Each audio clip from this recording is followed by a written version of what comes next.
let's talk about Nissan Skyline.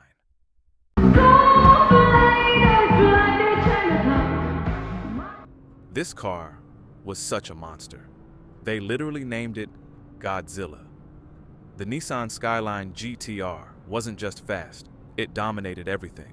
It was so powerful, some countries didn't even want it on their roads. In the early 90s, something terrifying hit the racetrack. The Nissan Skyline GT-R R34 wasn't just winning, it was destroying everything. To understand why the Skyline GT-R is such a special car, you don't have to start in 1989 when the famous R32 debuted. You have to start in 1957. Back then, a small Japanese company called Prince Motor released a car and named it the Skyline. A simple name, the Skyline.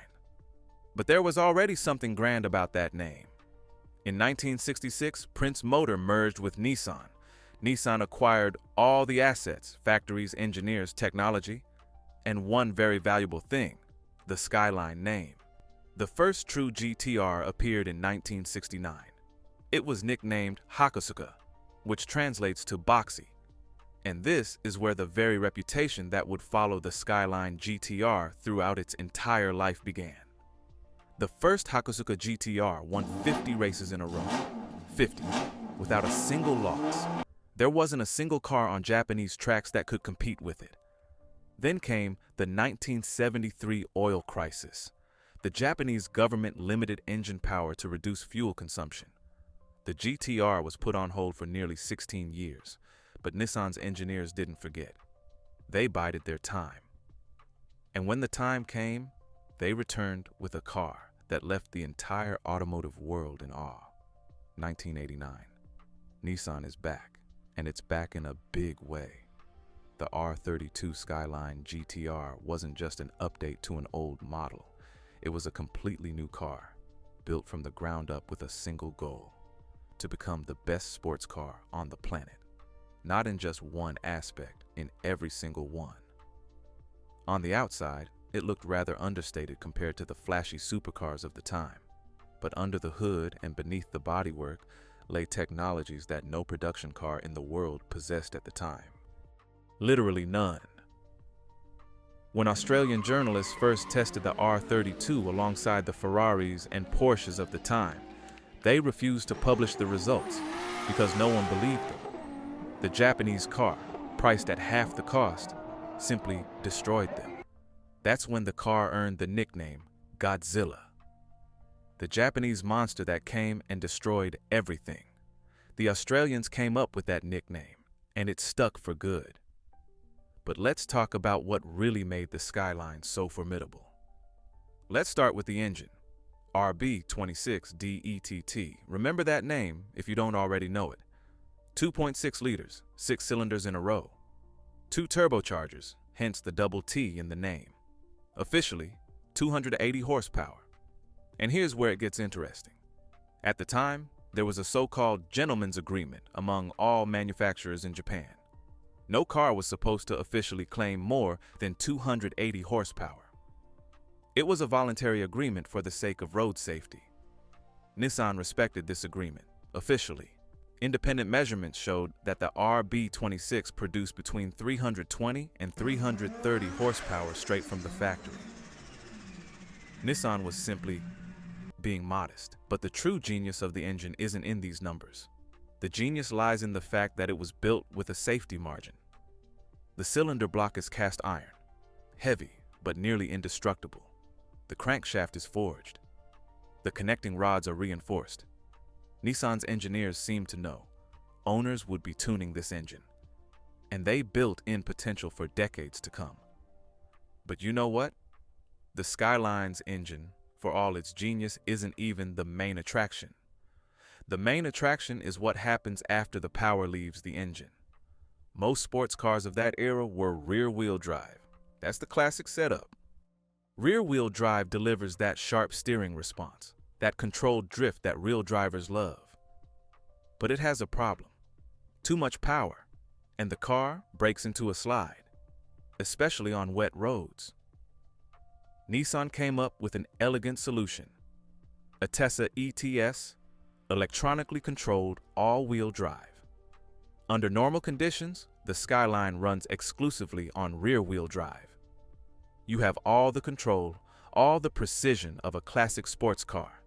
But as soon as the rear wheels start to lose traction, in a fraction of a second, the system engages the front wheels, transferring up to 50% of the torque to them. And now we come to the very part that made this car a legend. 1990. Nissan enters the R32 GT-R in the Australian Touring Car Championship, ATCC. At the time, Australia hosted one of the world's most prestigious touring car championships. A serious series, serious teams, serious cars. And then the Skyline arrives. First race, the Skyline wins. Second race, the Skyline wins. Third, fourth, fifth, same story. The rivals try everything. They tweak the settings, hire the best drivers, and pour in more money. Nothing helps. The R32 GT-R won all 29 races of the season. All of them. 29 out of 29. After that season, the ATCC organizers made a decision. The Skyline GT-R could no longer participate in the championship.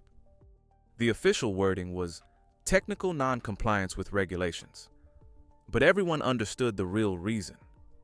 But even that wasn't the end of it. That same year, the R32 GT-R headed to the famous Nürburgring Nordschleife track in Germany. The Nürburgring is a 20-kilometer winding track in the mountains that racers call Green Hell. The track record for production cars had stood for 8 years at that point. The Skyline arrived and broke it on the first try. After that, the Japanese automotive press wrote, "The Nissan GT-R turned the Nürburgring into just another Monday." Its reputation was sealed for good. The GT-R continued to evolve. 1995, the R33. Slightly larger, slightly heavier. Some fans were initially skeptical, but it was the R33 that set the Nürburgring record of 7 minutes and 59 seconds, which at the time was an absolute record for production cars. 1999 R34, and now things got serious. The R34 GT-R is considered the pinnacle of the entire lineup. A more refined aerodynamic package, an improved engine, and more advanced electronics. And one very important feature, the multifunction display right in the center of the dashboard, a first in its class. You could see all the car's parameters in real time: turbo pressure, torque distribution, temperature.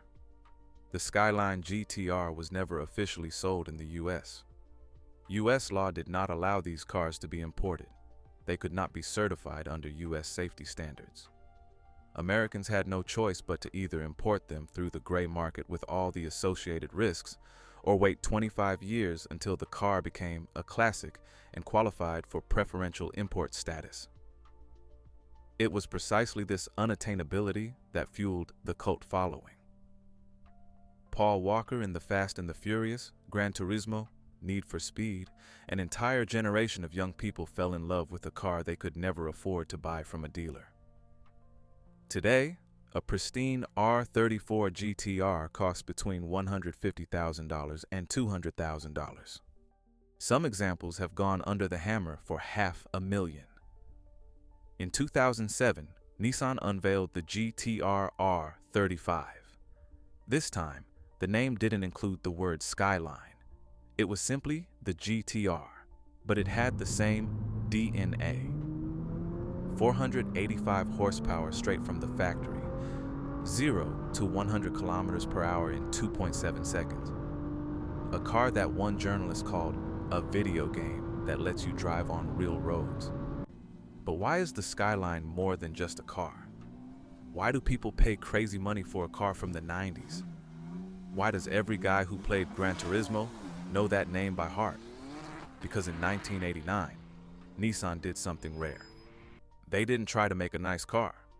They didn't try to make a car that would sell. They tried to make the best car on the planet. And they did it. No compromises. with technology that was decades ahead of its time, with an engine that remains one of the most remarkable in automotive history. And when it was banned, it only confirmed what everyone already knew. A banned car is always a legend. If you like this video, subscribe so you don't miss the next one. It'll feature another Japanese monster that people still fear to this day. See you next time.